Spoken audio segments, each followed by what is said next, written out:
observer. Right. Where's Bruce? Right there. Oh, okay. All right, let's have you go over here. So you guys are in the first group. It's okay. Hard, yeah, I can see yours. And then on the 12:30 slot, we can get you in at 12:30. Does that work for you? Okay. Greensboro News and Record? Great. Okay, perfect. And then I don't know that we have you. Began commercial operation as a coal plant in 1949. 3 coal units here.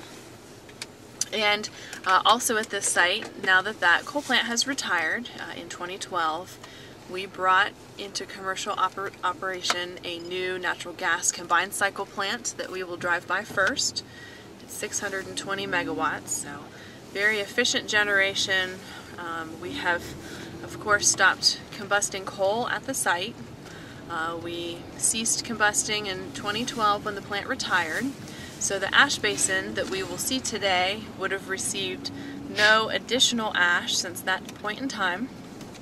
Of course, the ash basins are on the short list for closure because the site is retired and we no longer have needed to operate those. So Duke Energy has been working toward a closure plan for this site and for other retired coal plants across the state. When we had all of the coal plants in operation, we had 14. And by the end of last year, we retired half the fleet. So now only 7 of those continue to operate. This is one of the sites that's retired. So we are in the process of doing the scientific and engineering studies that we need to determine the best approach for closing the ash basins permanently. Out here you will see the new natural gas combined cycle. So that is the new technology. And it burns very efficiently, does provide quite a lot of reliable generation for our customers and good voltage support out in this portion of the state. Also great for economic development too. So you'll see lots of piping, and that steam is coming out of the cooling towers. So one of the changes that happened at this site is we went from a once-through cooling system, which is where we would have brought water in from the Dan River to provide cooling for the steam plant, the coal plant, and now we are using cooling towers, which significantly reduces the need for us to withdraw water in. So we will be getting up here to the point where you'll begin to see some activity. Let me give you some brief overview, and I apologize if this is old news for you. At about 2 p.m. on Sunday afternoon, a security guard here at the site was doing routine rounds and identified that the water level in the primary ash basin looked different than normal. He made the appropriate notifications. We came out and took a look. Site operators here at the natural gas plant came out and did some investigation. They agreed that something looked different, called in some teams, and as you all know, we come to determine that we believe there was a stormwater pipe, a 48-inch stormwater pipe that experienced a break underneath the ash basin, about, what would we say, Issa, about 50 to 100 feet out maybe? Yeah. Into the ash basin? Okay. So the result of that was 2 things. You will see that there was some erosion that occurred on the interior portion of the ash dam. That's here closest to us, not on the side where the river is. The ash dam closest to the river is secure and has not been affected. In addition to that, it also created a channel for water and ash to go through the stormwater pipe and be released to the Dan River. You may have seen, I think Paige probably reviewed with you the volumes, so I won't go over that again. You have that information already. We have determined today that the TVA Kingston event, which I'm sure many of you are familiar with, was a much larger and different kind of event. We're estimating that we released less than 2% of the ash volume that would have been experienced in Kingston.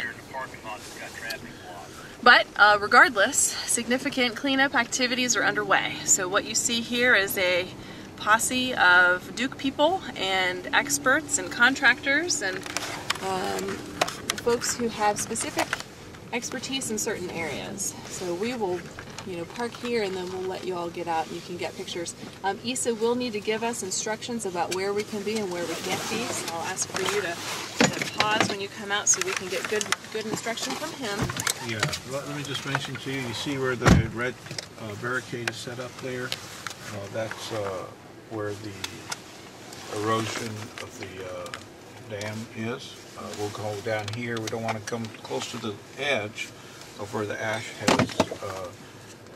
You'll see it on the other side. So we're going to be on this side about 10, 20, 15 feet away from the edge. So just ask me where you want to stand, take pictures. I know it's not the best. You want to come right up to the edge, but it's not that safe. So I'll tell you where we need to stop. But some of the trucks coming in here, you see them? They're going to be assisting in establishing a pathway so you can dig a hole and de-water. Makes sense. So as we are setting up equipment, you will notice that we do have quite a lot of activity out here at different work sites. We have 3 primary focus areas right now. The first is, of course, the dam river. So the Dan River, we have been pleased to see that the amount of flow compared today to tomorrow has significantly decreased. The flow today is a lot less ash and more water, which is also a good thing. So even though the flow has decreased, our primary focus is in permanently eliminating that discharge to the river. Incidentally, EPA and our state regulators have been here and are intermittently on site, so we are receiving quite a lot of oversight to our response here to this event. So like I said, 3 focus areas. One is at the river to eliminate the discharge. Secondly, will be here in the area of the ash dam erosion. We will have a work team working to stabilize that area. And then third will be actual construction in the basin here shortly so that they can uncover that pipe and learn more about the pipe and the kind of repair that it would require. One of the first activities that we have underway is this group back here that is clearing an area so that we can insert a camera and actually be able to document and understand more about the integrity of that pipe. Our intent is not to repair the pipe. There is no need for that pipe to continue operating. The hope at this point is that we can design an engineering solution that will close the pipe permanently. That may take the form of a grouting it with concrete to fill it up and then cap it on the end, but certainly us having a chance to insert that camera will give us a good opportunity to see what would work best. So they're working on that. We have another team that will be coming in, like I said, to dig, to try to expose some of that pipe area so that we can see that, and of course the stabilization of that bank. So at this point, you guys don't really know what happened. That's why the need for the camera. I mean, the camera and the pipe.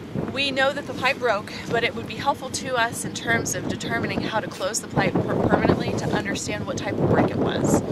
So whether there is some sort of structural issue inside, or whether the cold weather may have impacted it. So some of those things we will continue to learn. It was a 48-inch pipe.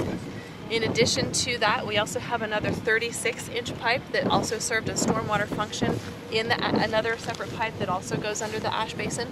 So in addition to performing camera work in that larger line that broke, we will also be performing similar camera work in the other line to inspect it. As you can see here, the basin has virtually dewatered. There's not much water left in it. We did release 24 to 27 million gallons of basin water to the river.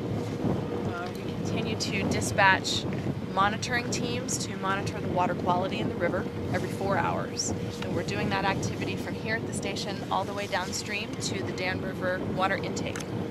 We've been in close contact with those folks who are at the intake, and their treatment processes at their water treatment plant have not been affected. They've been able to effectively manage through the situation, and their water quality remains safe and it meets all drinking water standards. But you can see that we have quite a lot of work to do, and we have much to learn. but we do have a lot of expertise here. Is that indentation roughly where the pipe is? Roughly, yes. What we expect is that the pipe is, you see here where the erosion took place, that the pipe is kind of coming in at a diagonal. It seems to us that the break occurred about 50 to 100 feet out into the basin, which also caused the erosion, but also would have taken the material from that indentation into the pipe and out to the river. So all of this happened from 2 p.m. Sunday till now? Correct. The bulk of it happened Sunday afternoon, yes. So it must have been pretty rapid. Since I wasn't here to observe it, I really don't know how to characterize it. This is certainly not something that we would expect to see. That is a reinforced concrete pipe, a pipe that would be typically able to withstand heavy loads. So we're still waiting to learn more with that camera work to determine exactly what the pipe looked like underneath. And so one of the things that people keep asking me is if basically it's not a breach, what are you calling it? The erosion area? Yeah, okay. So the erosion area is on the back end. There's confusion about if it's on the back side of the plant, the pond, how's it getting to the water? Yeah, gotcha. Okay, so the pathway of the basin water and ash to be released through the river was through the actual stormwater pipe itself. And that is confusing because since it's hidden, you can't really see that from this vantage point. But it is important to note that the dam, the ash dam on the river side has not been affected. It remains secure. You can see here, we do not have a lot of liquid volume that could even escape at this point. So we are seeing that that discharge to the river has slowed quite a bit. Certainly that might pick up if we get the rainfall that we're expecting over the next few days, but we will be working hard to make sure that we can seal up that pipe so that there's no more pathway for that material to get out to the river. Is this situation, do you think it'll help inform like your plans to close other ponds? And these ponds actually, I mean, is it actually, do you think it could turn into a good learning experience in a sense? I think it could. Certainly these kinds of events are not what you like to see at your facilities, but I do imagine that this would allow us the opportunity to bring a lot of expertise to the site. I will say, since we had already begun the engineering studies that would be needed to close the basins, there has already been a lot of focus at the site. Isa had earlier described that in terms of closing the ash basins, they were already planning to reroute these stormwater lines anyway. So this is certainly a line that we knew existed, and they had plans in their closure plans to be able to deal effectively with it. If the rain comes, what would we do? Yeah, what would you do? You change that. How would you change the plans? Good question. I would probably leave that to the engineers to decide best. They do know that the rainfall is underway, so I know that they're making specific precautions in terms of safe working conditions for the folks here, but also to see if there are ways that we might be able to curb the flow. Like I said, the flow has not been impacted much today, but yesterday we had some good success with an inflatable plug. I don't know if Paige showed you all the pictures. Yeah, we had utilized the inflatable plug. Because now we're in the mode of preparing to use the camera in the pipe, I would expect that we would not try to plug for the time being so that we can conduct that camera work. But if we had any expectation that the discharge would continue for any amount of time, we would explore ways to temporarily plug it until we can get the final solution. But I think the group's hope is to be able to address it with a final solution, really. Any ETA on the camera work, I would expect that would happen either later today or tomorrow. I know that's something that's high on their priority list.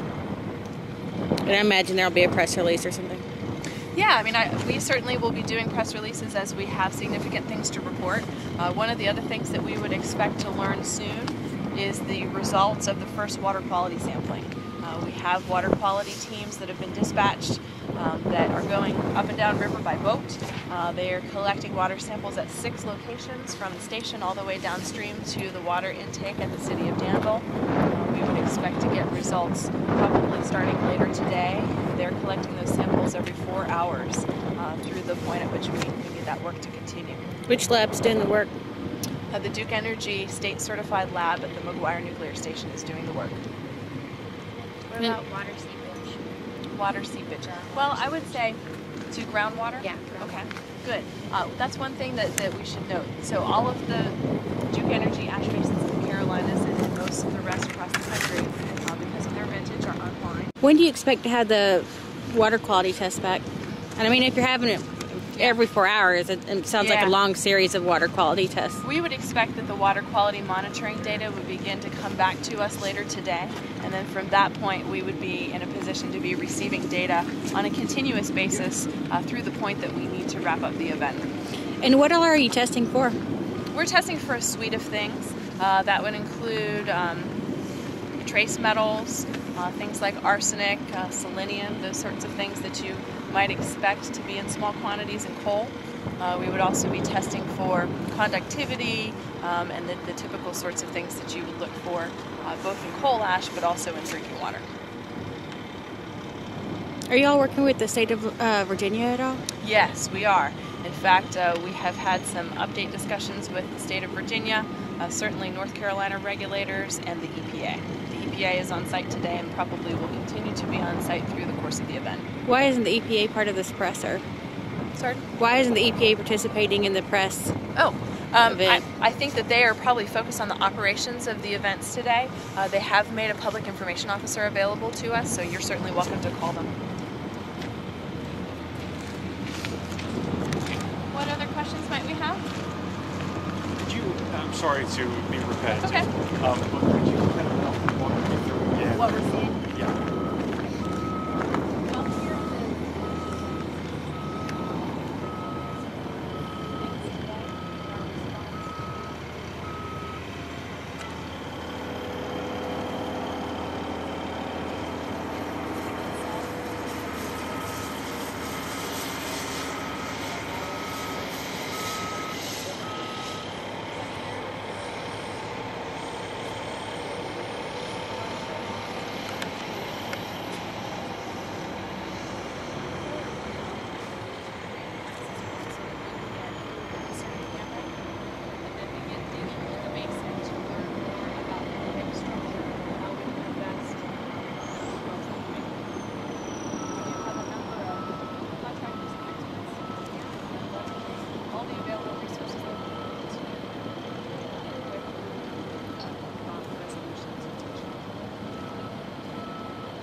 What's her name again?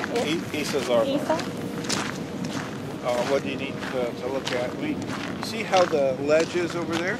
Uh-huh. It's on this side also, so I don't want you getting too close. I see. Gotcha. Okay. So this is where we had water. Where, so I understand that you guys go around and you check periodically just to put your eyes on things and stuff.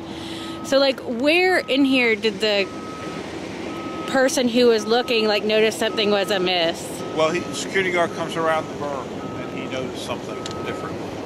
But we had the inspection. What did he notice different? I guess is what I'm wondering. Water was down. Yeah, okay, so the water was down. So it wasn't like this yet. Okay. That's my understanding. So is there any way to know, how quickly you guys found it? Well, it was, we know he drove around probably Saturday. He drives around every day. So he noticed it. It's probably between Saturday and Sunday, 2, 3 o'clock. But I guess the short story would be that the fact that you guys do that every day helped you notice that something was wrong and catch it relatively we're required quickly. from regulations, I think, once a week to do outfall inspections and ash pond inspections. So that's what we do those. But this is the security guard going around. He noticed something different. We call it. Okay. Helps to have the same person do that, I guess. They notice when things are different.